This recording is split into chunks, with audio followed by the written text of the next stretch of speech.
The rain fell like bullets against the asphalt, each drop exploding into 1,000 fragments that mirrored the chaos in my chest. 11:47 p.m., and Boston's streets gleamed black under the amber streetlights. The scent of wet concrete and exhaust fumes clung to the air as I hurried through the hospital's staff exit, my sneakers squeaking against the slick pavement. 12 hours. That's how long I'd been on my feet in the pediatric ward, watching over tiny patients who deserved so much better than what life had dealt them.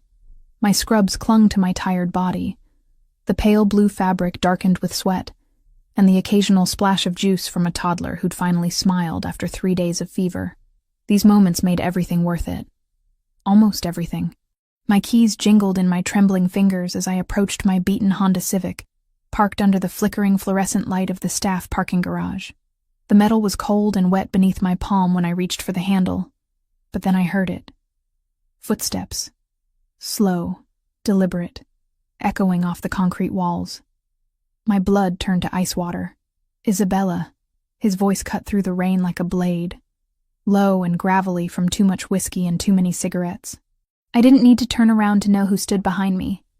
Derek Morrison, my ex-boyfriend, my nightmare, the man I'd spent the last 6 months trying to forget. I turned slowly, my back pressed against the car door.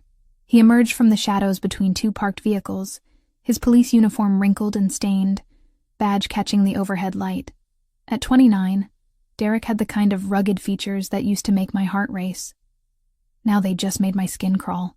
Dirty blonde hair hung across his forehead, and his brown eyes held that familiar glint of anger and something darker.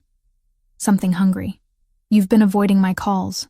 His words slurred slightly, and the smell of alcohol hit me from 6 feet away. "We broke up, Derek. 6 months ago. Remember?" I clutched my keys between my fingers, the metal edges pressing into my palm. "You don't get to call anymore." He stepped closer, and I caught sight of the fresh scratches on his knuckles. Someone had fought back recently. That someone probably hadn't been as lucky as I was right now. "See? That's where you're wrong, baby." The pet name dripped with possession and threat. "We're not done. We'll never be done." Rain plastered his hair to his skull as he moved closer, backing me against the car.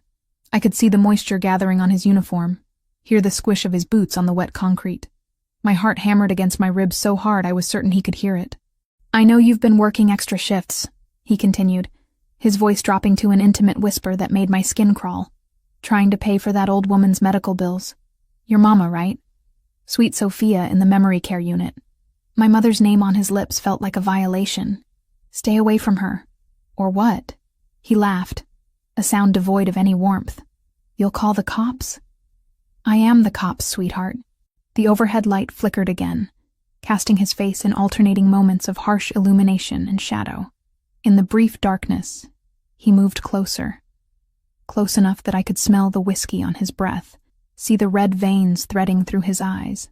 "I've been patient, Bella. Real patient. But my patience is running thin."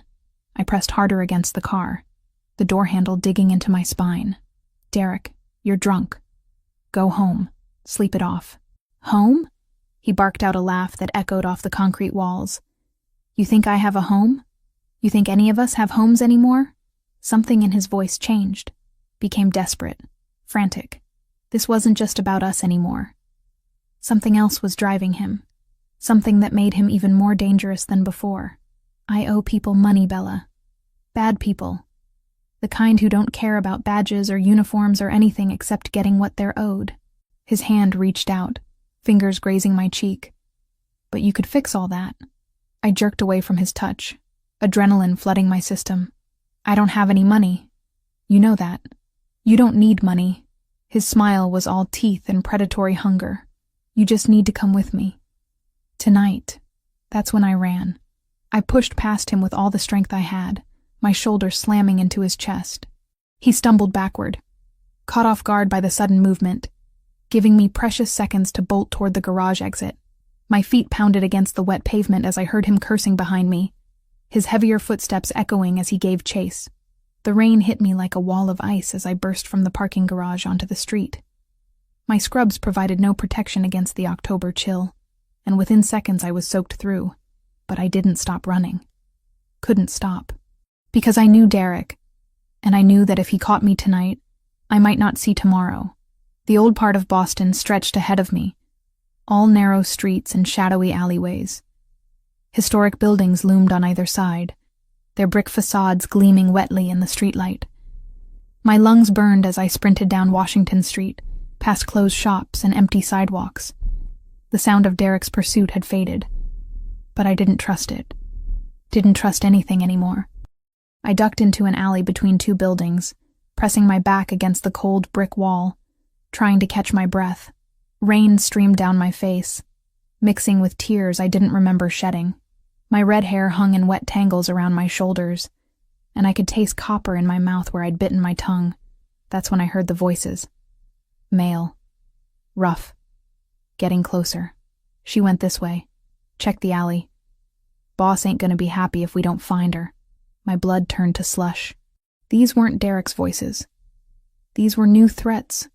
Unknown dangers in a night that had already gone from bad to catastrophic. I crept deeper into the shadows, my sneakers silent on the wet pavement. Through the rain, I caught sight of movement at the mouth of the alley. Two men in dark clothing, their faces hidden in the shadows. One pointed in my direction, and I knew I had seconds before they spotted me. I bolted, back onto the main street, past a closed bookstore and a shuttered cafe, my feet slipping on the slick sidewalk. The sound of pursuit echoed behind me, but I didn't dare look back. Ahead, warm light spilled from the windows of an upscale Italian restaurant, its elegant facade a stark contrast to the chaos in my chest. And that's when I saw him, tall, imposing, a figure in an expensive charcoal suit emerging from the restaurant's entrance, his dark hair perfectly styled despite the rain. He moved with the kind of confidence that suggested he'd never run from anything in his life. I didn't think, couldn't think. Desperation made the choice for me. I grabbed his hand. His skin was warm against my freezing fingers, and I felt him tense at the unexpected contact. Up close, he was even more intimidating than I'd first thought. At least 6'3", with shoulders broad enough to block out the streetlight behind him.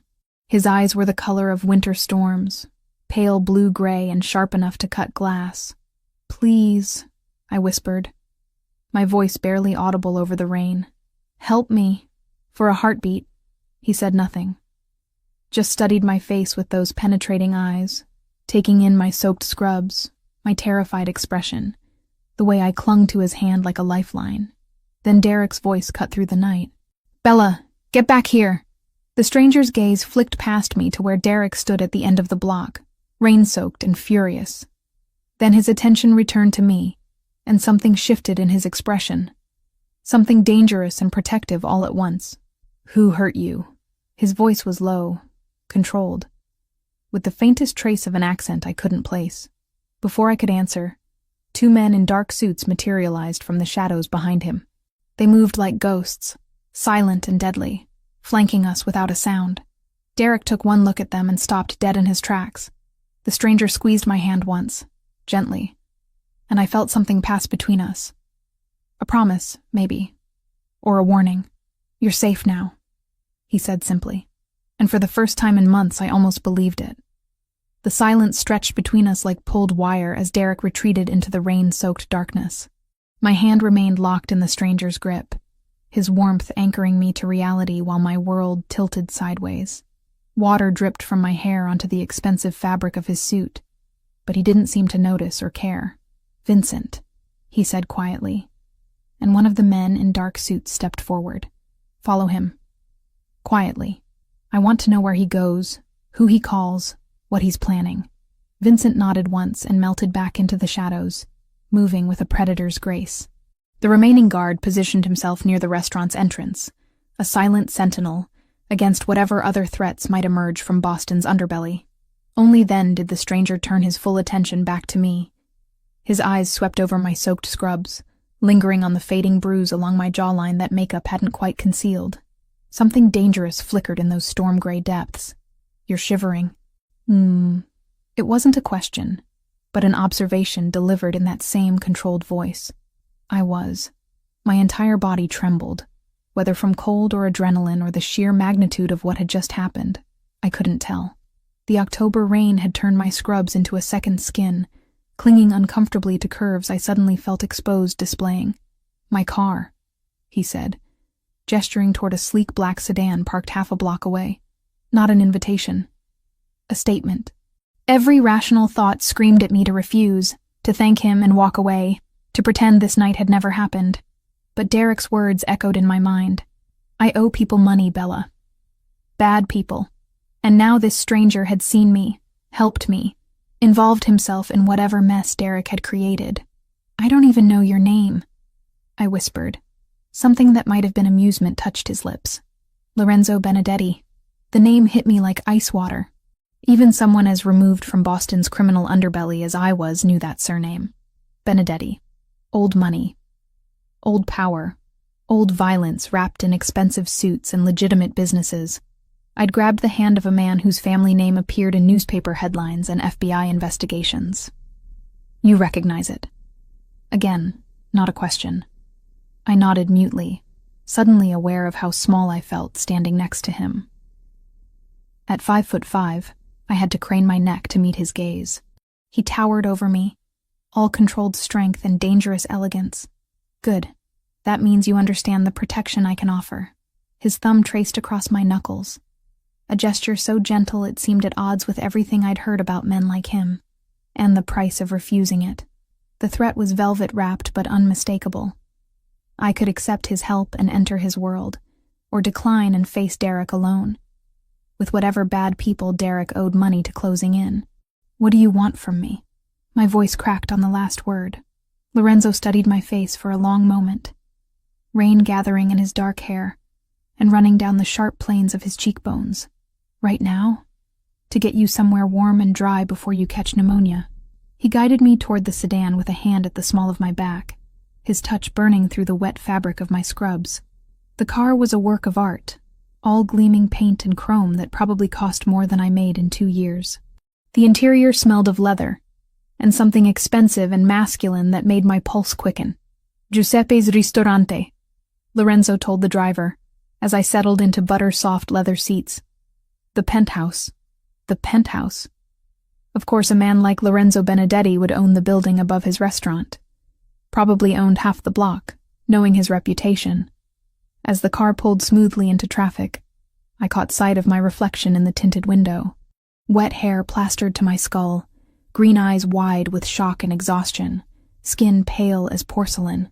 I looked like a drowned cat who'd stumbled into a tiger's den. "Tell me about Derek Morrison." Lorenzo's voice cut through my self-assessment. I turned to find him watching me with those penetrating eyes, his expression unreadable in the dim interior lighting. "How do you know his last name?" "I make it my business to know things." He adjusted his cufflinks with precise movements. "Especially when those things involve men who put their hands on women in my territory." The casual possessiveness in his voice sent shivers down my spine that had nothing to do with my wet clothes. My territory. Like Boston's North End belonged to him personally. "We dated for 8 months, I said quietly, focusing on my hands twisted in my lap. I thought he was different. Protective instead of possessive. Strong instead of controlling. A bitter laugh escaped me. Amazing how wrong you can be about someone. When did it start? The violence. Heat flooded my cheeks. How did you... The way you flinch when someone moves too quickly. The way you positioned yourself against that car door tonight, protecting your ribs. His gaze flicked to the fading bruise on my jaw. The way you immediately assumed I wanted something from you in exchange for help. Each observation cut deeper than the last. Was I really that transparent? That obviously damaged? 3 months ago, I admitted, a slap during an argument about money. He apologized, brought flowers, promised it would never happen again. But it did. I nodded, unable to meet his eyes. It always got worse when he'd been drinking. And lately, he'd been drinking more. Said he was under pressure at work, that things were complicated. The car turned onto a narrow street lined with historic brownstones, their windows glowing warmly in the rain. Lorenzo's fingers drummed once against his knee, the only sign of agitation he'd shown. What kind of pressure? I don't know. He never told me specifics. I watched raindrops race down the window, distorting the city lights into abstract patterns. But tonight, he said he owed money to bad people, that I could fix all his problems. Lorenzo's jaw tightened almost imperceptibly. By going with him. It wasn't a question, but I answered anyway. Yes, Isabella. The way he said my name, with that faint accent curling around the syllables, made something flutter in my chest. Look at me. I turned reluctantly, meeting those storm-gray eyes in the car's dim interior. Derek Morrison is a dirty cop drowning in debt to people who view human life as currency. His voice carried absolute certainty. If you had gone with him tonight, you wouldn't have survived the week. The casual delivery of that statement hit me like a physical blow. How can you possibly know that? Because I know who he owes money to. Lorenzo leaned forward slightly, the expensive fabric of his suit stretching across his broad shoulders. Mikhail Kozlov. Russian mob. They don't negotiate, and they don't forgive debt. My mouth went dry. Russians? But Derek's a cop. He works with the FBI task force, which makes him valuable to men like Kozlov, until he stops being useful. Lorenzo's smile held no warmth. Then he becomes a liability to be eliminated. The car pulled to a stop in front of an elegant brick building, its ground floor housing the same upscale restaurant where I'd first grabbed Lorenzo's hand. Above it, floors of expensive condominiums rose into the rainy night, their windows glowing like golden eyes. This is your building. Another statement. Not a question. Giuseppe's has been in my family for 3 generations, Lorenzo said, stepping out into the rain. My great-grandfather built it when he first came to America. My grandfather expanded it. My father modernized it. He paused, rain beginning to darken his suit. I inherited it when I was 25. The way he said inherited suggested the circumstances hadn't been natural. Men in Lorenzo's world didn't retire to Florida and hand over the family business. The building's entrance was discreet but elegant, all polished marble and subtle lighting.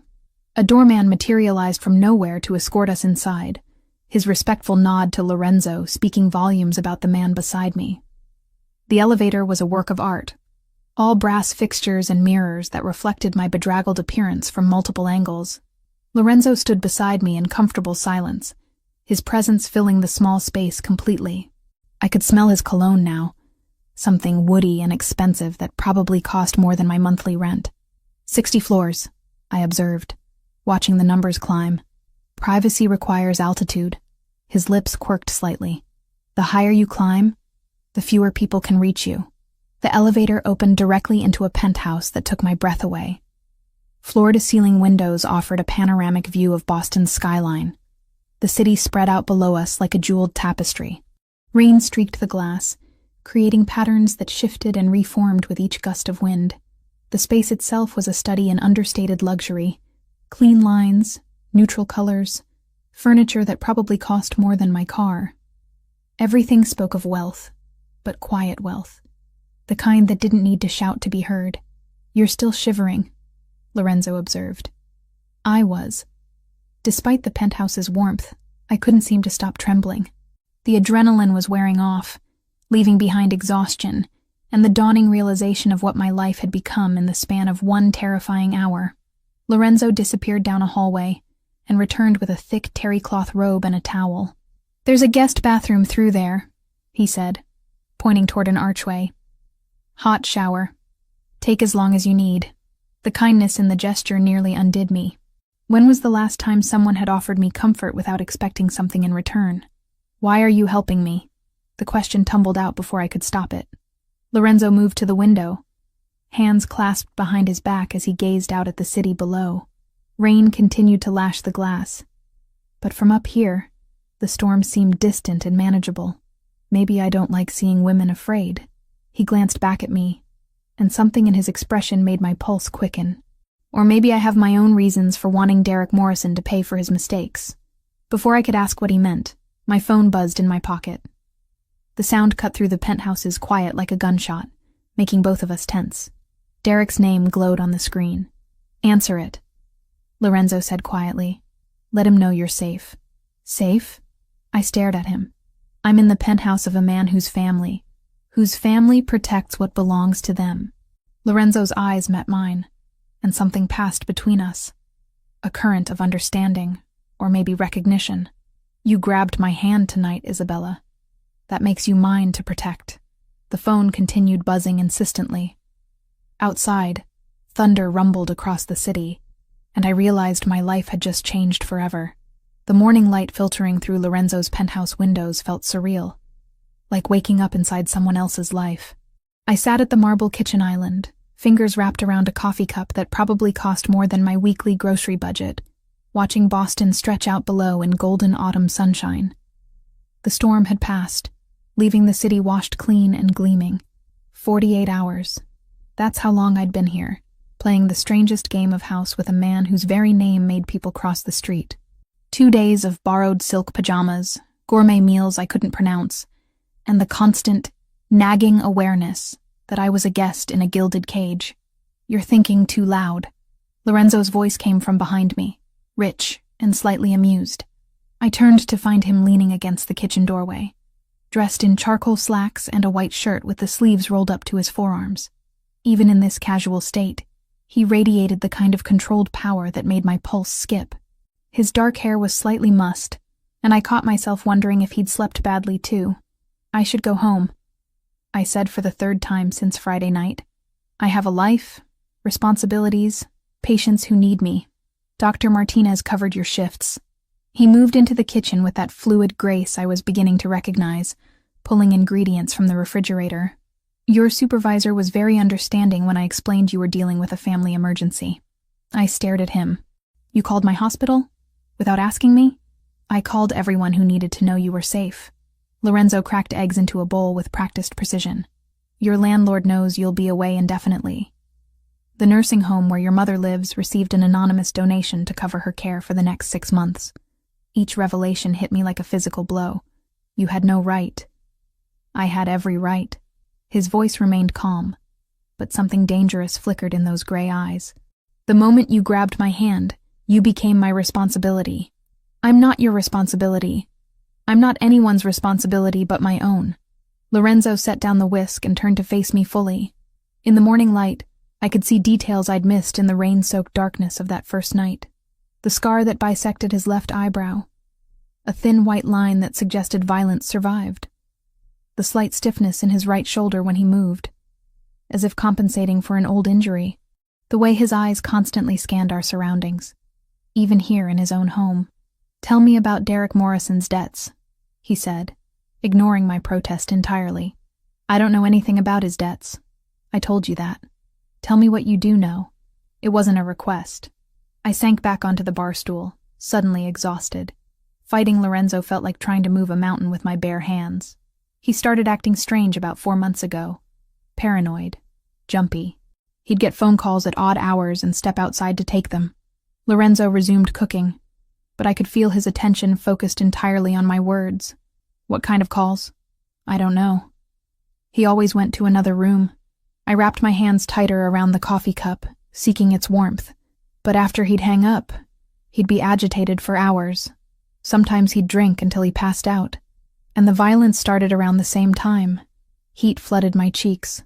Even after everything, talking about Derek's abuse felt like admitting to some fundamental failure on my part. Yes, he was taking his fear and frustration out on you because he couldn't take it out on the people who actually threatened him.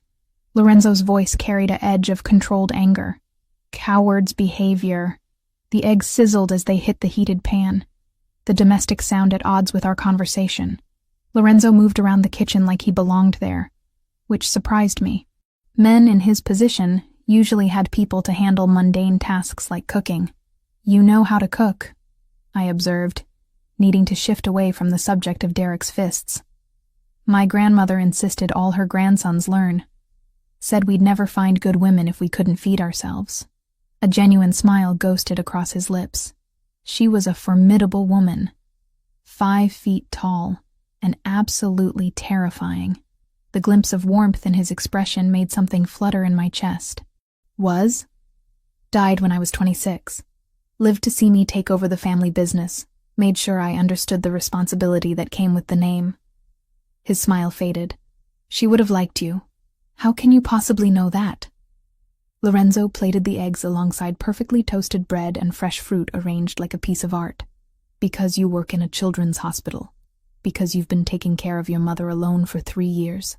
Because when a violent drunk cornered you in a parking garage, your first instinct was to fight, not cower. He set the plate in front of me, and I caught a whiff of his cologne mixed with the scent of cooking. It was disturbingly domestic, this moment of quiet breakfast conversation. As if we were a normal couple discussing normal things instead of a kidnapped nurse and her captor talking about grandmother's recipes. "This isn't kidnapping," Lorenzo said, reading my thoughts with unsettling accuracy. "This is survival. Then I can leave? Right now, if I want?" He was quiet for a long moment, gray eyes studying my face. "Where would you go?" "Back to your apartment, where Derek knows you live. Back to the hospital, where he knows you work. Back to visiting your mother, where he knows you go every Sunday." Each question hammered home the horrible truth I'd been avoiding. Derek had woven himself so thoroughly into my life that there was nowhere he couldn't find me. Nowhere I'd be safe. "He's a police officer," I said weakly. "There are rules, procedures. Rules don't apply to desperate men with gambling debts." Lorenzo leaned against the counter, crossing his arms over his chest. "And they certainly don't apply to the people Derek owes money to." I picked at the eggs, my appetite evaporating. "So, what's your solution? I hide in your penthouse forever?" "My solution is that Derek Morrison stops being a problem." The quiet certainty in his voice sent ice through my veins. "What does that mean?" "It means you don't need to worry about him anymore." "Lorenzo." I set down my fork, meeting his gaze directly. "What does that mean?" For a moment, I saw something raw flicker across his features. Not the controlled, dangerous man who'd rescued me from the rain, but someone younger, more vulnerable. Someone who'd inherited terrible responsibilities at 25 and learned to carry them with elegant brutality. "It means I protect what's mine," he said quietly, "by any means necessary." Before I could respond, his phone buzzed against the marble countertop. Lorenzo glanced at the screen, and his entire demeanor shifted. The moment of vulnerability vanished, replaced by cold professionalism. "Vincent." He answered on the second ring, but I could hear both sides of the conversation in the kitchen's acoustics. "Boss, we got a problem. Morrison's been asking questions. Hit up 3 of his contacts in narcotics, trying to get information on you." Lorenzo's jaw tightened. "What kind of information?" "Security details. Where you live, where you go, who you see. He's also been flashing pictures of the girl around the North End." My blood turned to ice water. Derek was hunting me, using his badge and police connections to track me down.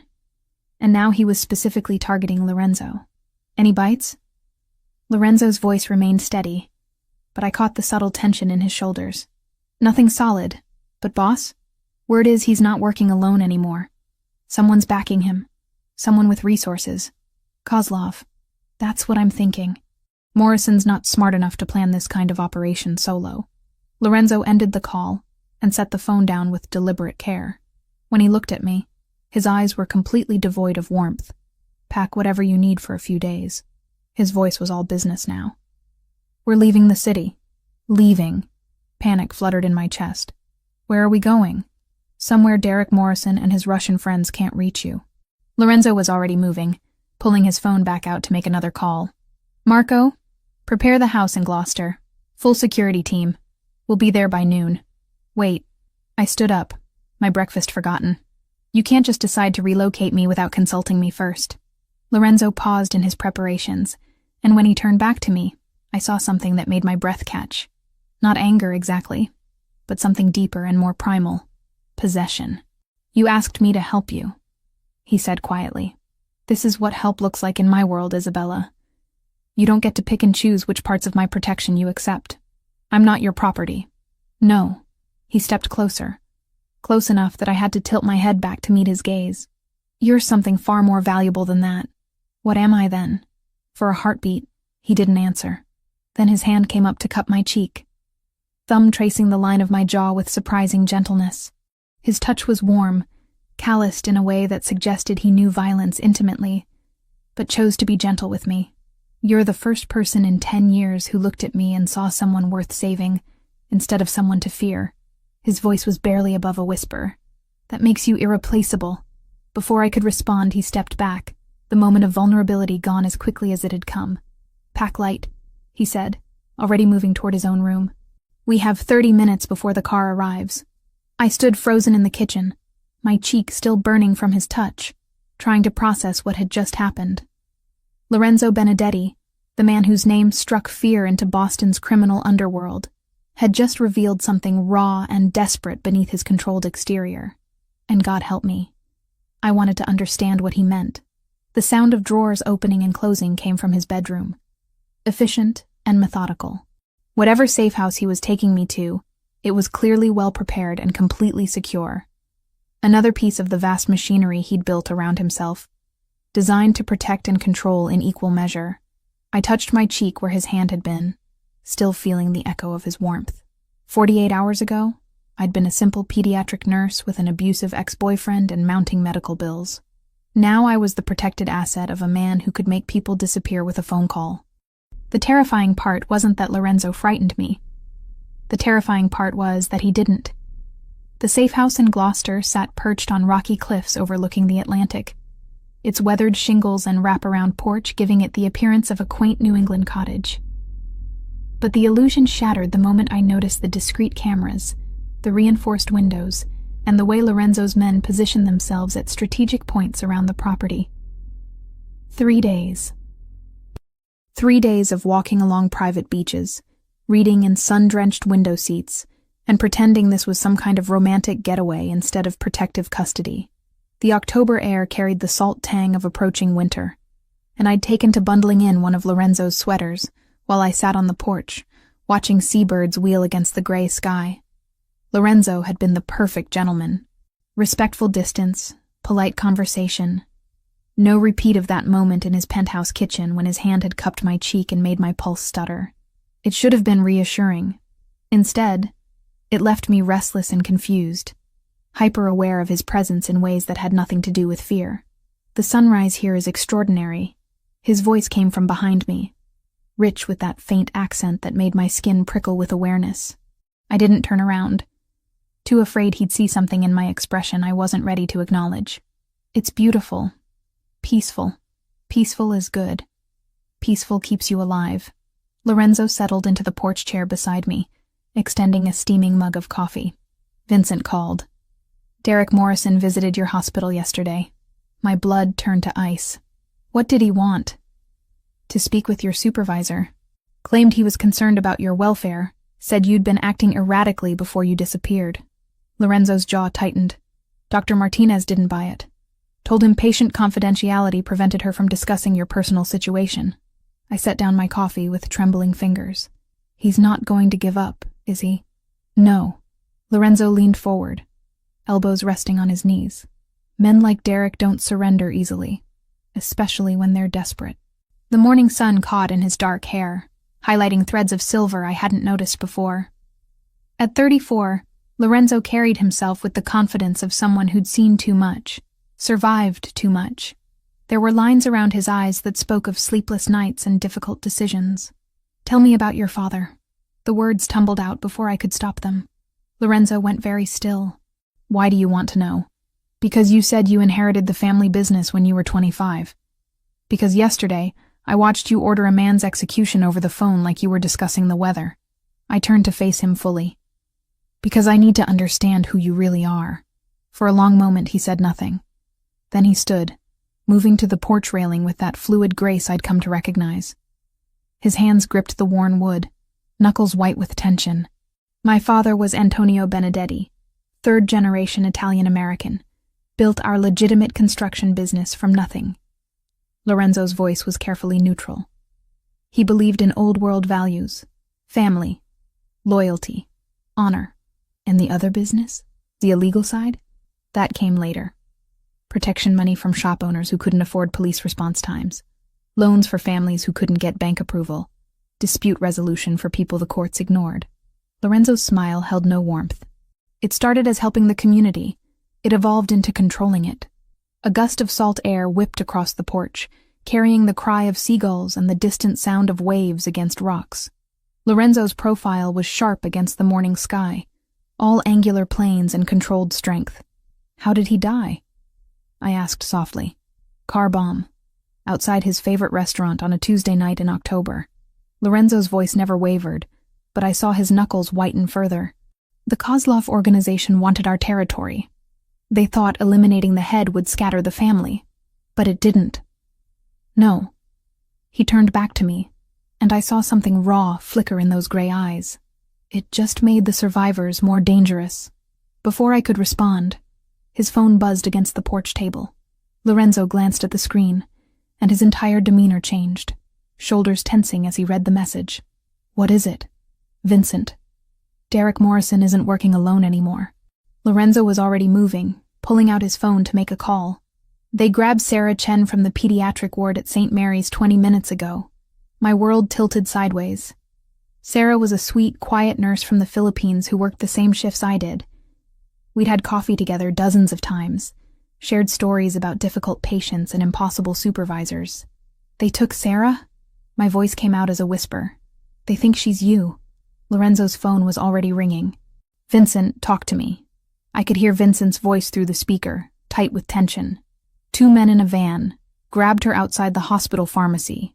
Professional job. But boss, they fucked up. Chen's got distinctive tattoos on her arms. Nothing like Isabella's description. How long before they realize their mistake? Maybe an hour. Maybe less if they're smart enough to check her ID. Lorenzo's face had gone granite hard, all traces of the man who'd shared stories about his grandmother vanishing behind a mask of cold calculation. Kozlov's people? Has to be. Morrison doesn't have the resources for an operation this clean. My hands started shaking. They'll kill her when they realize she's not me. No. Lorenzo's voice cut through my rising panic. They won't. How can you possibly know that? He ended the call and turned to face me. And what I saw in his expression made my breath catch. Not just anger, but something primitive and protective that spoke to places in my chest I'd thought Derek had killed forever. Because I'm going to get her back.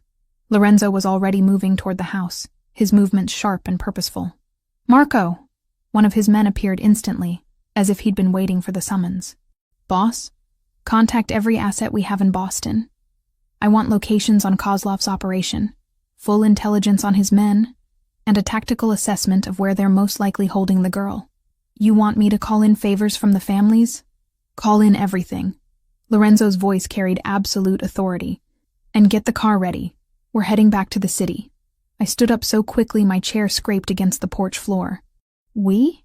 You're not staying here while an innocent woman suffers because of the danger following you around. Lorenzo's eyes met mine, and I saw something that made my pulse stutter. Besides, you're going to help me get her back. I don't understand. You're a nurse. You understand medical procedures, hospital layouts, staff rotations. Lorenzo stepped closer. Close enough that I could smell his cologne mixed with salt air and something darker. And you know Sarah Chen personally.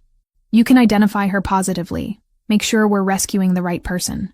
The logic was sound, but underneath it lay something else. A test, maybe. Or a declaration. Lorenzo was inviting me into his world completely, showing me what it meant to be under his protection. This is dangerous, I said. Though even as the words left my mouth, I knew I'd already made my decision. Everything worthwhile is dangerous. Lorenzo's hand came up to cup my cheek, thumb tracing the line of my jaw just like that morning in his kitchen. The question is whether you trust me to keep you safe while we save your friend. His touch sent heat spiraling through my chest, awakening responses I'd thought Derek had beaten out of me forever. Standing there on that windswept porch, with the Atlantic stretching endlessly before us and danger closing in from behind, I realized something that should have terrified me. I did trust him. Completely and without reservation. What do you need me to do? I asked. Something shifted in Lorenzo's expression. Not surprise exactly, but satisfaction. As if I'd just passed some crucial test he'd been waiting for me to take.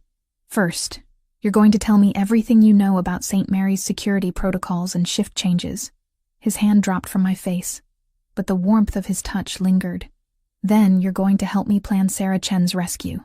And after that, Lorenzo's smile was sharp as a blade and twice as dangerous. After that, you're going to watch me teach Derek Morrison and his Russian friends what happens when they threaten what's mine. The possessiveness in his voice should have frightened me. Instead, it sent a thrill of anticipation down my spine. that had nothing to do with fear and everything to do with the growing certainty that Lorenzo Benedetti was about to go to war. And somehow, impossibly, I wanted to stand beside him when he did. "When do we leave?" I asked. 1 hour. Lorenzo was already heading toward the house, his movements sharp with purpose. "Pack light and dress dark. Where we're going, visibility gets people killed." I watched him disappear inside, then turned back to the ocean one last time. The peaceful morning had shattered completely, replaced by the metallic taste of approaching violence. Sarah was in danger because of me. Because I'd grabbed a stranger's hand in a moment of desperation and dragged an innocent woman into a war between dangerous men. But as I followed Lorenzo into the house, one thought echoed in my mind with startling clarity. For the first time in months, I wasn't running from the fight. I was running toward it. The manila folder on Lorenzo's desk contained my entire life reduced to photographs and printed reports. Bank statements showing my mother's medical bills, employment records from St. Mary's, even copies of text messages I'd sent to colleagues about picking up extra shifts. Everything was there, laid out with clinical precision that made my skin crawl. "How long have you been watching me?" I asked, my voice barely steady. Lorenzo stood behind his desk in the penthouse study, hands clasped behind his back as he gazed out at the Boston skyline. We'd returned from Gloucester 3 hours ago, Sarah's rescue mission planned down to the minute. But first, apparently, came this moment of truth. Vincent has been conducting background checks on everyone in your social circle since Friday night. His reflection in the window looked carved from stone. Standard security protocol when someone enters my protection. That's not what I asked. I flipped through pages of surveillance photos. Me leaving the hospital. Me visiting my mother. Me grocery shopping on a Tuesday afternoon, completely unaware I was being documented. These photos go back weeks, Lorenzo. Maybe months. He turned slowly, and the expression on his face confirmed what I'd already begun to suspect. 6 months. The admission hit me like a physical blow. 6 months? You've been stalking me for 6 months? I've been watching you. His voice remained maddeningly calm. There's a difference. Is there? I stood up so quickly the chair scraped against the hardwood floor. Because from where I'm sitting, it looks like you've been planning this entire thing from the beginning. Lorenzo moved around the desk with that predatory grace, stopping just close enough that I had to tilt my head back to meet his eyes. Planning what, exactly? This. Us. Whatever this is supposed to be. I gestured at the opulent study, the protected penthouse, the carefully constructed cage he'd built around me. Did you orchestrate Derek's debt too? Make sure he'd get desperate enough to threaten me so you'd have an excuse to swoop in and play savior? Something dangerous flickered in those gray eyes. Be very careful what you accuse me of, Isabella. Or what? You'll have me disappeared like you're planning to do to Derek? The words tumbled out, fueled by betrayal and growing panic. How do I know any of this is real? How do I know Derek wasn't working for you all along? Lorenzo's jaw tightened, but his voice remained level. Because if Derek Morrison was working for me, you would never have suffered a single bruise at his hands. The quiet certainty in his statement gave me pause, but I was too angry to back down. Then why? Why watch me? Why choose me? For a long moment, Lorenzo said nothing. Then he moved to a cabinet against the far wall, withdrawing a crystal decanter and 2 glasses. His movements were precise, controlled, but I caught the slight tremor in his hands as he poured. Do you know what it's like to inherit a legacy built on blood? He didn't look at me as he spoke. To wake up one morning and discover that everything you thought you knew about your life was a carefully constructed lie? I remained silent, sensing this was important. That whatever he was about to tell me would change everything between us. I was 25 when my father died. A business major from Harvard, completely insulated from the family's real operations. Lorenzo handed me a glass, his fingers brushing mine. I thought we were construction contractors who occasionally helped out struggling families in the neighborhood. The whiskey burned as it went down, but I welcomed the distraction. When did you learn the truth? At his funeral, when Mikhail Kozlov approached me to offer his condolences and explain exactly what kind of business relationship he'd had with Antonio Benedetti. Lorenzo's laugh held no humor. Apparently my father had been quietly expanding into territories the Russians considered theirs. So Kozlov killed him. Kozlov ordered it. Derek Morrison planted the bomb. Lorenzo's eyes met mine over the rim of his glass. Your ex-boyfriend murdered my father, Isabella. That's why he owes the Russians money. That's why they own him completely. The revelation hit me like ice water. Derek hadn't just been abusive, he'd been a killer. A bomb maker who destroyed Lorenzo's family for money. You knew. My voice came out as a whisper. When I grabbed your hand that night, you already knew who Derek was. I knew Derek Morrison was a dirty cop in debt to Russian criminals. I knew he'd killed my father. Lorenzo set down his glass and stepped closer. What I didn't know was that he'd been using his badge to terrorize an innocent woman for months. But you'd been watching me, following me. I backed away until my shoulders hit the window. Why? Because Derek Morrison mentioned you. During one of his increasingly desperate calls to his Russian handlers. Lorenzo's voice dropped lower, more intimate. He told them about his ex-girlfriend, the pretty nurse who worked at St. Mary's, how she'd be perfect collateral if they needed leverage. My blood turned to ice. He was planning to sell me. He was planning to offer you as payment for his debt, interest on what he owed for my father's murder. Lorenzo reached out, his fingers ghosting along my jawline. I started watching you to understand what kind of weapon Derek thought he had. What I found was something entirely different. What did you find? A woman who worked double shifts to pay for her mother's care, who volunteered at the children's hospital on her days off, who smiled at homeless people and bought coffee for strangers and treated every patient like they were family. His thumb traced across my cheekbone. A woman who deserved protection, not exploitation. The gentleness in his touch made my chest ache. So, you decided to protect me. I decided to understand you. To learn your patterns, your routines, the things that made you feel safe. Lorenzo's other hand came up to frame my face completely. I told myself it was reconnaissance. Intelligence gathering. But it wasn't. No. His voice was barely above a whisper. It was obsession. The admission hung between us like a live wire, dangerous and electric.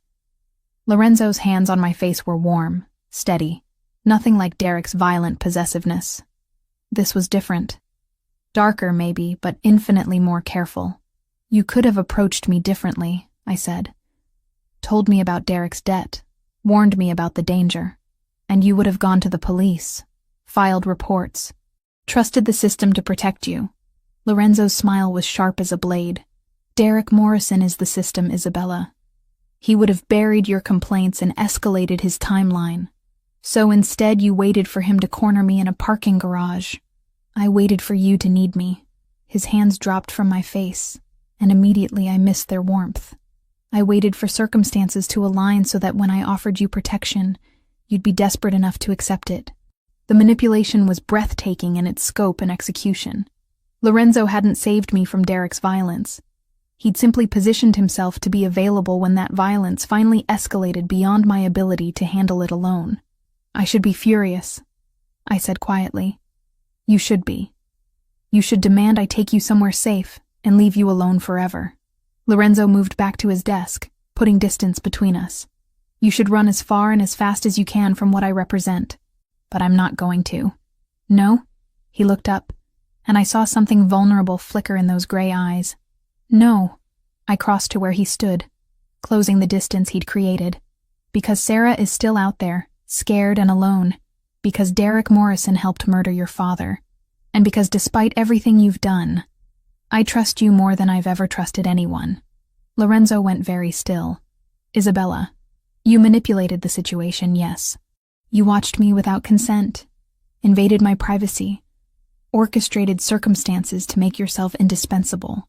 I reached up, cupping his face the way he'd done to me. But you also paid my mother's medical bills anonymously. You made sure I was safe at work. You never let Derek hurt me worse than he already had. That doesn't excuse what I've done. No, it doesn't. I stepped closer, until there was no space left between us. But it explains why you did it. And right now, understanding you matters more to me than forgiving you. For a heartbeat. Neither of us moved. Then Lorenzo's control shattered completely. He kissed me with a hunger that spoke of months of careful distance, of watching from shadows, and wanting what he couldn't have. His hands tangled in my hair, holding me steady as he claimed my mouth with devastating thoroughness. I kissed him back with equal intensity, pouring weeks of confusion and attraction and desperate need into the contact. When we finally broke apart, both breathing hard, Lorenzo rested his forehead against mine. "This changes everything," he said quietly. "I know. Once we save Sarah, once we deal with Derek and Kozlov, you'll be free to leave, to go back to your normal life." His eyes searched mine. "But if you stay, if you choose this, there's no going back. My world doesn't offer second chances or clean exits." I thought about my cramped apartment, my lonely shifts at the hospital, the small, safe life I'd built for myself. Then I thought about the way Lorenzo looked at me like I was something precious and dangerous and worth protecting at any cost. "I'm not going anywhere," I told him. Something fierce and possessive flared in his expression. "You're sure?" Instead of answering, I kissed him again, soft and certain and full of promise. When I pulled back, Lorenzo's smile was sharp enough to cut diamonds. "Then let's go get your friend back." Sarah was alive. Terrified but alive, cable tied to a chair in an abandoned warehouse near Boston Harbor, her dark hair matted with dried blood from where they'd struck her during the kidnapping. Through my binoculars, I could see the distinctive cherry blossom tattoo on her left forearm, confirmation that Kozlov's men had indeed grabbed the wrong woman. 12 men that we can count," Vincent murmured into his comm device. 2 on the roof, 4 patrolling the perimeter, 6 inside with the hostage. I crouched beside Lorenzo behind a shipping container, my heart hammering against my ribs as we surveyed the warehouse from our concealed position. The salt air carried the tang of low tide and diesel fuel, mixing with the metallic taste of approaching violence that seemed to coat everything in Lorenzo's world. "Where's Derek?" Lorenzo's voice was barely above a whisper, but it carried deadly intent. "No sign of him yet, but boss, we got a problem. Lucas just called in. Kozlov's people grabbed Clara Martinez 20 minutes ago." The blood in my veins turned to ice water. Lucas was Lorenzo's younger brother, his second-in-command and most trusted lieutenant. Clara was Lucas's girlfriend, a sweet archaeology student who taught children's art classes on weekends. She had nothing to do with any of this except the misfortune of loving a Benedetti. Lorenzo's jaw tightened, but his voice remained controlled. "Where?" "Outside her apartment near BU campus. Professional job, same as the nurse. 3 men, black SUV, gone in under 30 seconds. Vincent's voice crackled through the earpiece. Lucas is compromised." Lorenzo finished the thought with cold precision. "Emotional, desperate, likely to make stupid decisions that get people killed." I touched his arm, feeling the coiled tension beneath his jacket sleeve. "We can save them both." "No." Lorenzo's eyes never left the warehouse as he spoke. "We save Sarah first. Methodically. According to plan. Then we deal with Clara and whatever leverage Kozlov thinks he has over my brother." The calculating coldness in his voice should have frightened me. Instead, it was oddly reassuring. This was Lorenzo in his element, compartmentalizing emotions to focus on tactical necessities. The kind of man who could dismantle an enemy's entire operation while maintaining perfect control. "What about the inside team?" I asked, studying the warehouse layout through the binoculars. "Marco and Tony are positioned at the north entrance. Vincent's team has the east side covered." Lorenzo adjusted his position slightly, and I caught the gleam of the handgun holstered beneath his jacket. "You and I go in through the loading dock, quick and quiet." "And if something goes wrong?" Lorenzo's smile was sharp as broken glass. "Then Mikhail Kozlov learns why my father built this organization to survive his death. We moved across the open ground between containers like ghosts, using shadows and strategic timing to avoid the roving patrols. Lorenzo moved with the fluid precision of someone who'd done this before, many times, and his confidence steadied my nerves even as adrenaline flooded my system. The loading dock was secured with a chain-link gate that Vincent had already cut, leaving an opening just wide enough for us to slip through. Inside, the warehouse was a maze of stacked pallets and industrial equipment, all draped in shadows that seemed to move and shift in the dim lighting. Sarah's voice reached us before we saw her, weak but defiant as she spoke to her captors in broken English mixed with Tagalog curses that would have made her grandmother proud. "American police will find you," she was saying, her accent thick with fear, but her tone stubborn. "You cannot hide forever." A Russian-accented voice responded with cruel laughter. Police already know where you are, little bird. Police brought you to us. Derek. It had to be Derek feeding information to Kozlov's operation, using his badge and connections to facilitate kidnappings in broad daylight. The betrayal cut deeper than I'd expected, not because I still cared about him, but because it confirmed how completely I'd misjudged someone I'd once trusted. Lorenzo gestured for me to stay back as he moved closer to the main area where they were holding Sarah. Through gaps in the stacked crates, I could see her clearly now, cable-tied to a metal folding chair, her St. Mary's scrubs torn and stained, but her chin lifted in defiance even as tears tracked down her cheeks. 3 men stood around her, 2 Russians in expensive suits, and 1 who made my blood freeze. Derek Morrison, still in his police uniform, badge gleaming under the warehouse's fluorescent lights as he leaned casually against a workbench. "This is taking too long," Derek was saying, checking his watch. "Benedetti should have made contact by now." "Patience," replied one of the Russians, a thin man with silver hair and cold eyes. "Fear makes men sloppy. Let him worry about his woman a little longer. She's not his woman. She's my ex-girlfriend. And she's nothing special." Derek's voice carried the bitter edge I remembered from our worst fights. "Isabella Rossi is a nobody nurse with more debt than sense. Then why does Lorenzo Benedetti protect her like she's family?" The Russian stepped closer to Sarah, who shrank back in her chair. "Why does he move her to safe house? Why does he mobilize his entire organization when she disappears?" Derek had no answer for that, and I saw uncertainty flicker across his features. He'd expected Lorenzo's interest in me to be casual, temporary. The depth of resources being deployed to ensure my safety clearly surprised him. Lorenzo's hand touched my shoulder, and I turned to find him gesturing toward a side corridor that would bring us closer to Sarah's position. We moved together, careful to avoid the creaking floorboards and metal debris that littered the warehouse floor. "The other girl is more valuable," Derek said suddenly, his voice carrying a desperate edge. "Clara Martinez. She's dating Benedetti's brother. That's real leverage." "Perhaps." The Russian's smile was coldly amused. "But this one serves our purposes for now. When Benedetti arrives to negotiate, we will have answers to interesting questions. And if he doesn't come, then we send pieces of his woman to Lucas Benedetti until he becomes more cooperative." The casual brutality in the Russian's voice made Sarah whimper softly. That's when Lorenzo moved. He emerged from the shadows like death incarnate, moving with lethal precision that spoke of years of practice and absolutely no hesitation about violence.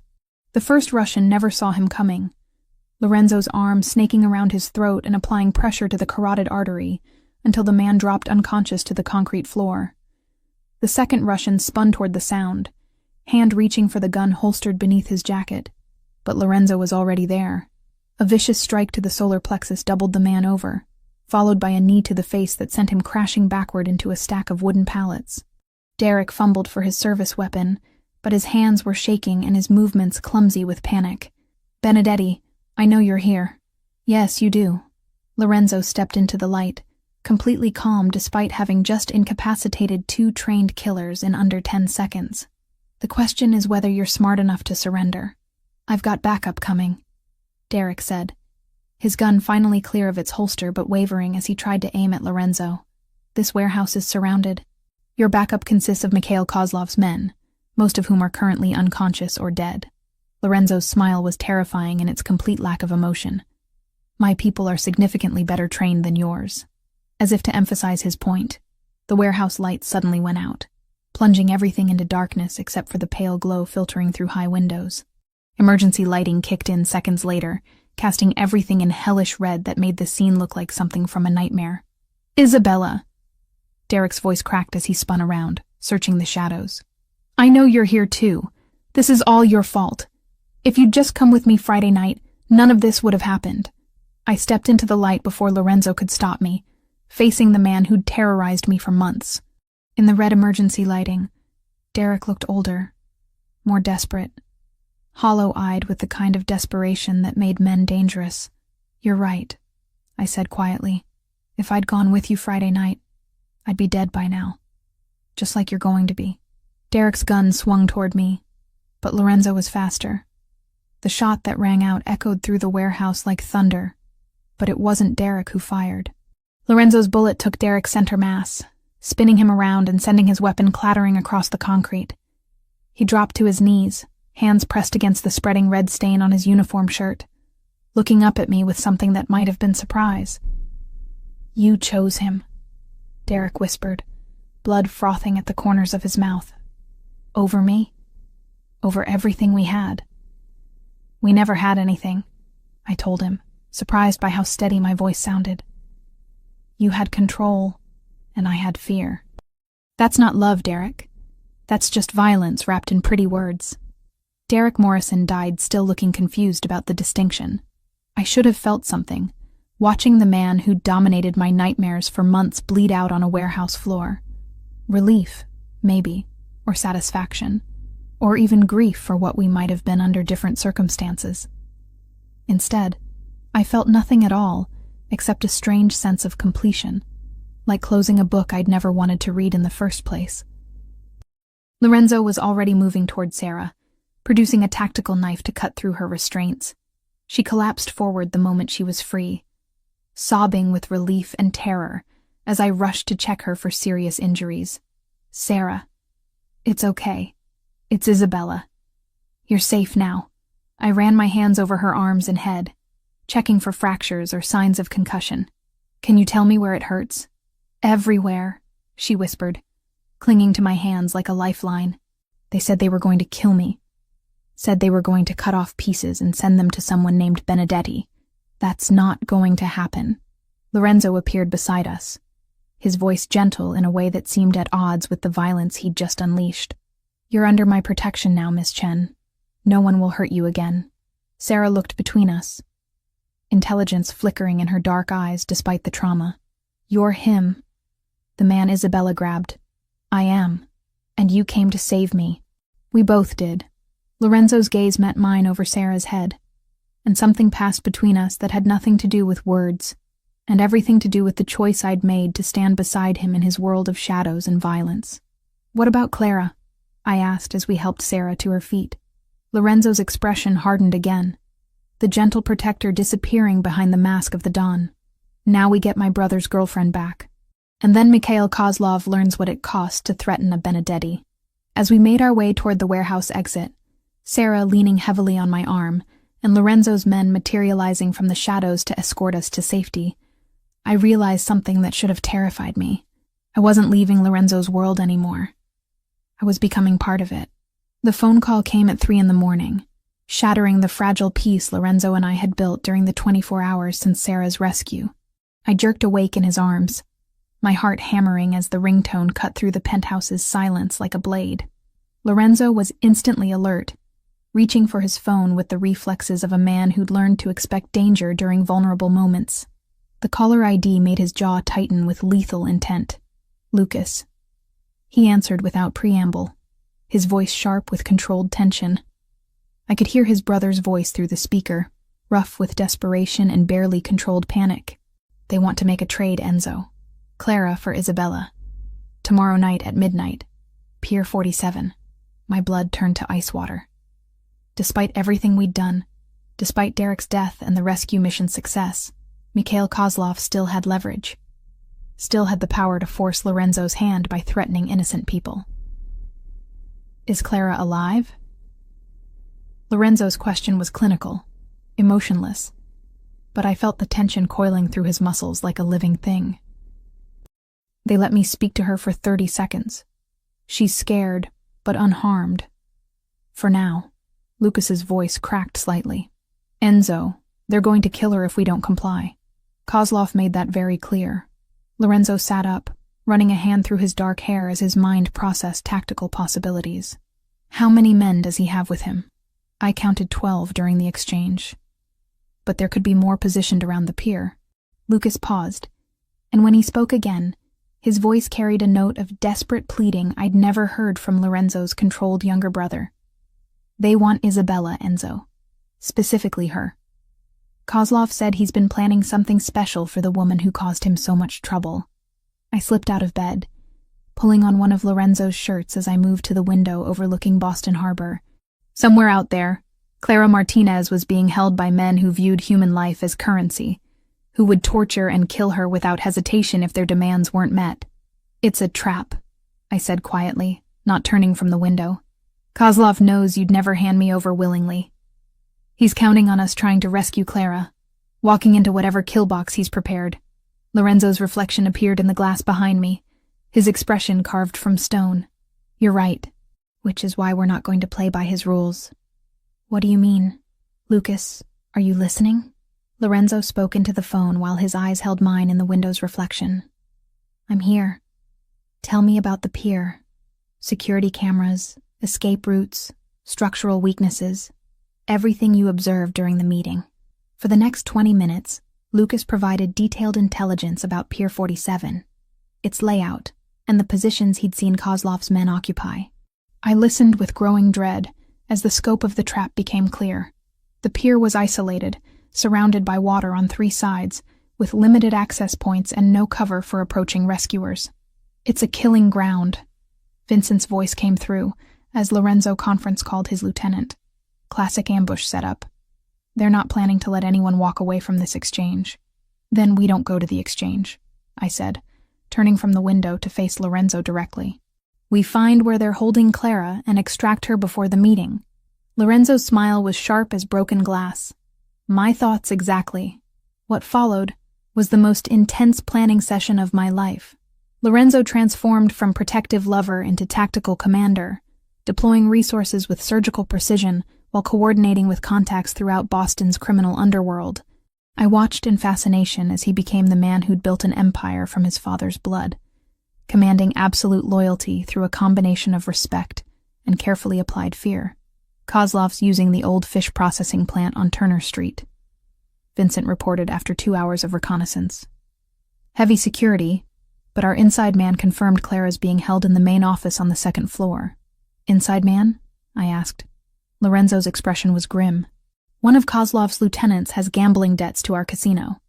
Sometimes financial leverage is more effective than bullets. By dawn, the plan was set. Marco and Tony would create a diversion at the pier, making Kozlov believe we were attempting the exchange as demanded.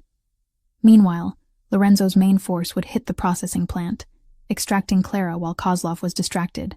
And me? I asked, though I already suspected the answer. You stay here. Safe. Protected. Lorenzo cupped my face in his hands, thumbs tracing my cheekbones with infinite gentleness. This isn't negotiable, Isabella. Like hell it isn't. I pulled back, meeting his gaze with stubborn determination.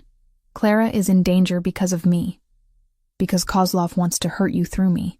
I'm not hiding in this penthouse, while other people risk their lives to clean up my mess. This isn't your mess. This is the price of being mine. Lorenzo's voice carried absolute finality. And I won't risk losing you to settle old debts. We argued for another hour, but Lorenzo was immovable on this point. I would remain in the penthouse under heavy guard while he dismantled Kozlov's operation piece by piece. It was logical, tactical, and completely unacceptable to every fiber of my being, which is why, 3 hours later, I found myself crouched behind shipping containers at the processing plant, watching Lorenzo's team take their positions around the building. I'd slipped past his guards using knowledge gained during my years as a nurse, exploiting shift changes and blind spots with the same precision I used to navigate busy hospital corridors. Vincent's voice crackled through the stolen earpiece I'd lifted from Lorenzo's desk. Teams in position. Boss, we're ready for your signal. Clara's location confirmed? Lorenzo's voice was tight with controlled tension. 2nd floor office, northeast corner. 2 guards at the door, unknown number inside. I could see Lorenzo from my position, a dark figure against the pre-dawn sky as he prepared to lead the assault on the building where Clara was being held. Even from a distance, his movements spoke of coiled violence and absolute determination. That's when everything went wrong. The explosion came from the direction of Pier 47, a massive fireball that lit up the Boston Harbor skyline and sent shock waves rippling across the water. Lorenzo's diversion team had walked into something far worse than an ambush. Marco's team is down.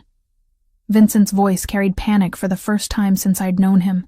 Boss, it was a setup. Kozlov had explosives rigged throughout the pier structure. Lorenzo's response was a string of Italian profanity that needed no translation. Kozlov had outmaneuvered us, using our own tactical assumptions against us while preparing a trap within a trap. New plan. Lorenzo's voice cut through the chaos with deadly calm. We hit this building now, hard and fast, before Kozlov realizes his diversion failed. Clara comes out alive, whatever it takes. The assault began with surgical precision. Lorenzo's men moved like ghosts through the processing plant, neutralizing guards with silenced weapons and tactical efficiency. I watched from my hiding spot as they systematically cleared each floor, working their way toward Clara's location with methodical violence. Then I saw him. Mikhail Kozlov himself, emerging from a black sedan that had just arrived at the plant's rear entrance. Silver-haired, elegantly dressed, moving with the confidence of a man who believed he controlled every variable in the equation. He wasn't alone. 6 heavily armed men flanked him as he entered the building, and I realized with growing horror that Kozlov hadn't been fooled by the diversion at all. He'd expected Lorenzo to attempt a rescue operation and had positioned himself to personally oversee Clara's execution when it began. I keyed the stolen radio. Lorenzo, Kozlov just arrived at the rear entrance with reinforcements. He's heading for the 2nd floor. Silence stretched across the comm channel before Lorenzo's voice came back, deadly quiet. Isabella, what the hell are you doing here? Being useful. Clara's in immediate danger. Kozlov isn't here for a prisoner exchange. He's here for a public execution. He wants you to watch her die. Another pause. Then Lorenzo's voice again, this time carrying resignation mixed with fury. Vincent? Isabella's position? North side, behind the blue containers. Boss, she's got good cover, but she's completely exposed if this goes sideways. I could practically hear Lorenzo's teeth grinding as he processed this new complication. Then, with the adaptability that had made him Boston's most feared crime lord, he shifted tactics entirely. Isabella, can you see the 2nd floor windows from your position? Yes. Northeast corner, 2 guards visible. In approximately 3 minutes, those guards are going to be very distracted by explosions and gunfire. If Clara appears at that window, if she's in immediate danger, I need you to guide her to safety. My mouth went dry. Guide her how? There's a fire escape on the building's north wall. If she can reach it, if she can climb down, you'll be her only chance of getting out alive. Before I could respond, the war began in earnest. Lorenzo's team hit the processing plant like a hurricane, breaching multiple entry points simultaneously, while laying down suppressing fire that turned the pre-dawn quiet into a cacophony of violence. Muzzle flashes lit up the building's windows like deadly fireworks, and the sound of automatic weapons echoed across the harbor. I pressed myself deeper into cover as stray bullets sparked off metal containers around me, my heart hammering with terror and adrenaline. This wasn't like the warehouse rescue, surgical and controlled. This was urban warfare, chaotic and deadly, with Clara's life hanging in the balance. Movement at the 2nd floor window caught my attention. Clara's face appeared briefly, pressed against the glass, her mouth open in a scream I couldn't hear over the gunfire. Behind her, I caught a glimpse of Mikhail Kozlov, his silver hair gleaming as he grabbed her by the throat. Lorenzo! I keyed the radio desperately. Kozlov has Clara at the window. He's going to... The window exploded outward in a shower of glass and splintered wood. For one horrible moment, I thought Kozlov had thrown Clara to her death. Then I realized what I was seeing. Clara Martinez, 23-year-old archaeology student and children's art teacher, had grabbed a desk lamp and used it to smash through the window herself. She perched on the narrow ledge, bleeding from multiple cuts, looking down at the 30-foot drop to the alley below. Kozlov appeared behind her, gun in hand, his face twisted with rage, as he realized his hostage was attempting to escape. That's when I made the decision that would define the rest of my life. I stood up from behind the containers, making myself visible to both Clara and Kozlov, and shouted at the top of my lungs, "Clara! The fire escape! North side!" Kozlov's gun swung toward me, muzzle flash strobing in the pre-dawn darkness as bullets sparked off metal and concrete around my position. But Clara heard me, saw me, understood what I was telling her. She jumped. Not down to the alley, but sideways, toward the building's north wall where the fire escape ladder waited.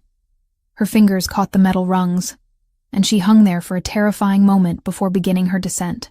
Kozlov's attention followed her movement, his gun tracking toward Clara's vulnerable form on the fire escape. I could see him taking aim, preparing to end Lucas's girlfriend with cold precision. That's when Lorenzo appeared behind Kozlov like an avenging angel, moving through the shattered window with lethal grace. His knife found Kozlov's throat before the Russian could fire, opening his carotid artery in a spray of arterial blood that painted the window frame crimson. Mikhail Kozlov, the man who'd ordered Antonio Benedetti's death and terrorized Boston's underworld for decades, died gurgling his own blood while staring down at the woman who'd escaped his carefully planned revenge. Clara reached the ground, just as Lorenzo's men finished securing the building. I ran to her, catching her as she collapsed, checking her for serious injuries while sirens wailed in the distance. "Is it over?" Clara whispered, clinging to my hands with desperate strength. I looked up at the second-floor window where Lorenzo stood silhouetted against the rising sun, Kozlov's blood still dripping from his blade. "Yes," I told her, and meant it. "It's over." But as Lorenzo's gaze found mine across the distance separating us, I realized something fundamental had changed during the violence and chaos of the morning. I wasn't the same woman who'd grabbed a stranger's hand in the rain a week ago.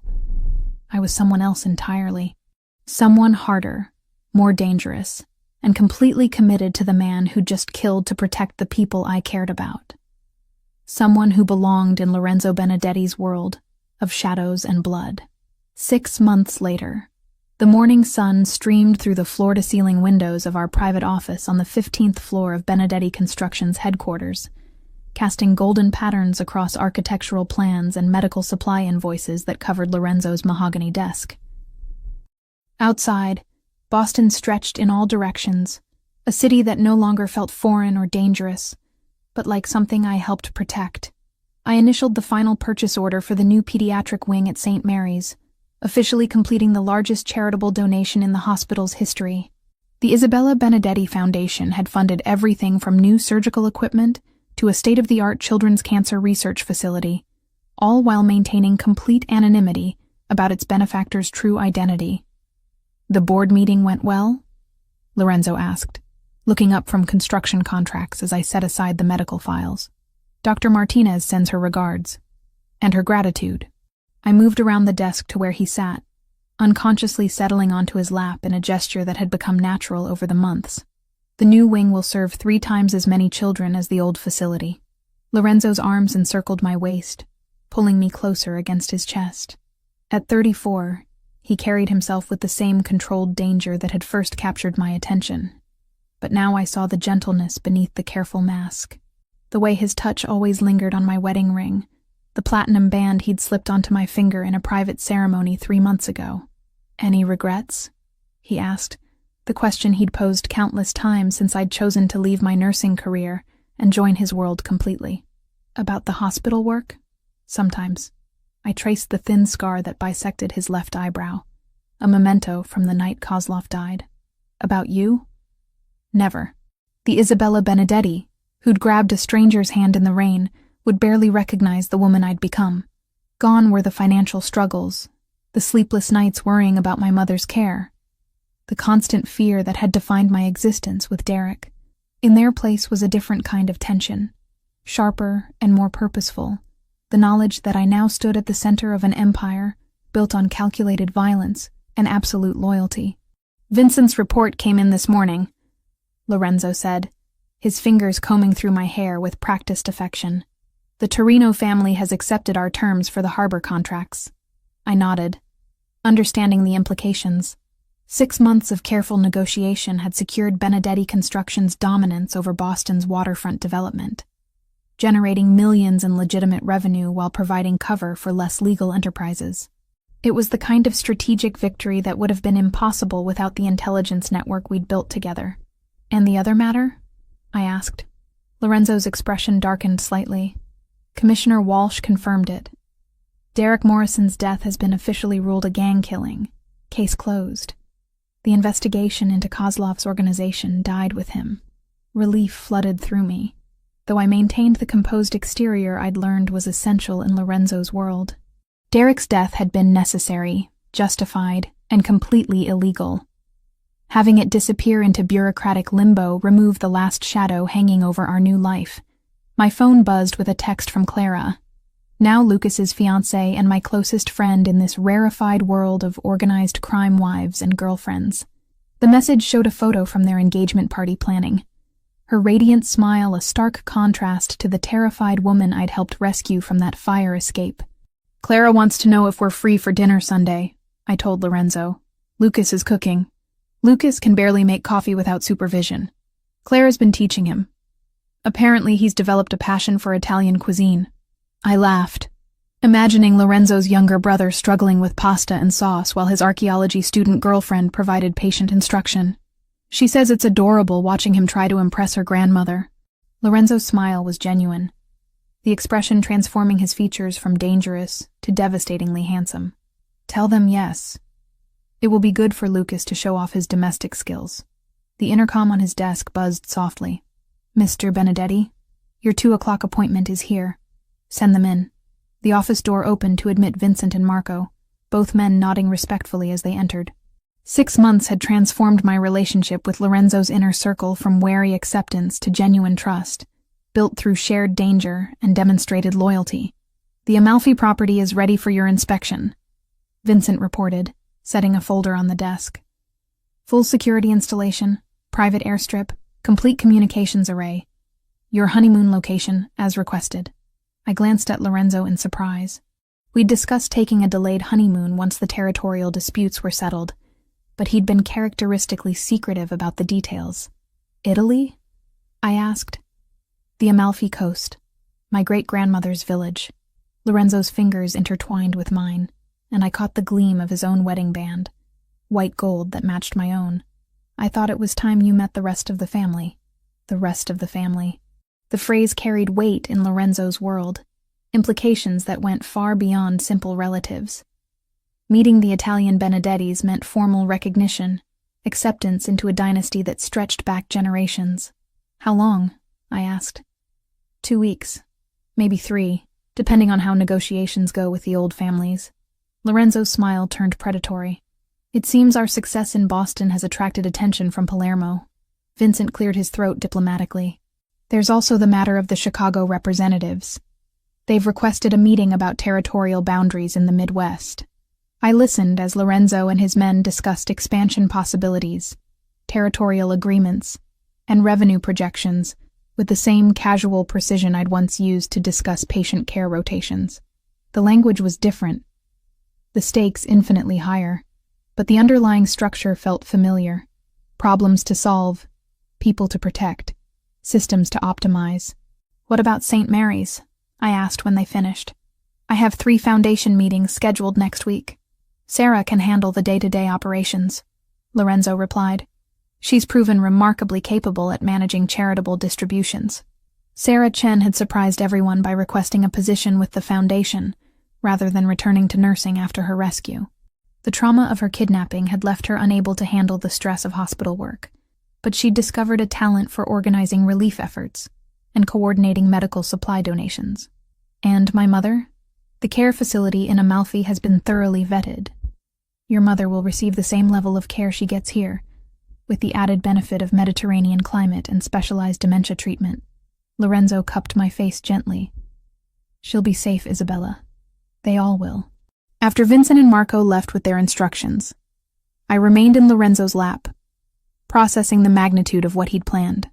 A honeymoon that was also a diplomatic mission, introducing me to the most powerful crime families in Europe while establishing our position in the international hierarchy. "Are you nervous?" Lorenzo asked, reading my thoughts with unsettling accuracy. "Should I be? The old families can be traditional in their expectations of women." His thumb traced across my cheekbone. "But you've proven yourself in ways they'll respect. You've shed blood to protect family. You've built legitimate enterprises that benefit the organization. You've earned your place beside me through action, not just marriage." The weight of his words settled over me like a mantle. 6 months ago, I'd been a pediatric nurse struggling to pay bills and avoid an abusive ex-boyfriend. Now I was the wife of Boston's most powerful crime lord, the silent partner in a multi-million-dollar empire, a woman who'd killed to protect the people she loved. "Do you ever miss it?" I asked. "The simplicity of your life before I grabbed your hand that night?" Lorenzo was quiet for a long moment. his hands stroking through my hair as he considered the question. "I miss the illusion of simplicity," he said finally. "The belief that I could keep the violence compartmentalized, separate from everything else. But you didn't complicate my life, Isabella. You completed it. Even though I've made you vulnerable, given your enemies something they can use against you, you've made me stronger." Lorenzo's voice carried absolute conviction. A man with nothing to lose is dangerous, but a man with everything to protect is unstoppable. The late afternoon sun slanted through the windows, painting everything in shades of gold and amber. Below us, the city hummed with its usual rhythm, millions of people living their lives completely unaware of the conversations and decisions being made in towers like this one. I thought about the woman I'd been 6 months ago, terrified and alone, convinced that her life was spiraling beyond control. She could never have imagined this moment, this sense of belonging to something larger and more dangerous than anything she'd ever dreamed possible. "I love you," I said, the words still carrying the weight of surprise even after months of marriage. "And I love you." Lorenzo's response was immediate, certain, backed by actions that had proven its truth in blood and sacrifice. More than power, more than the organization, more than life itself. He kissed me then, soft and deep and full of promise, tasting of coffee and determination and the kind of dangerous devotion that built empires and toppled kingdoms. When we broke apart, both breathing harder than before, Lorenzo rested his forehead against mine in the gesture that had become our private language of intimacy. "Ready to meet the family?" he asked. I thought about terrified nurses and archaeology students, about mothers with dementia and loyal lieutenants who'd become brothers, about the vast network of people who depended on the choices Lorenzo and I made together. "I'm ready," I said, and meant it completely. Outside the windows, Boston glittered in the setting sun, a city that belonged to us now, held in careful hands that had learned to balance mercy with necessary violence. The woman who'd once run through rain-soaked streets in terror now stood at the center of an empire, protected and cherished, and absolutely lethal when threatened. Isabella Benedetti, Queen of Shadows, Architect of Charity, Keeper of Dangerous Love. I'd never been more myself in my entire life.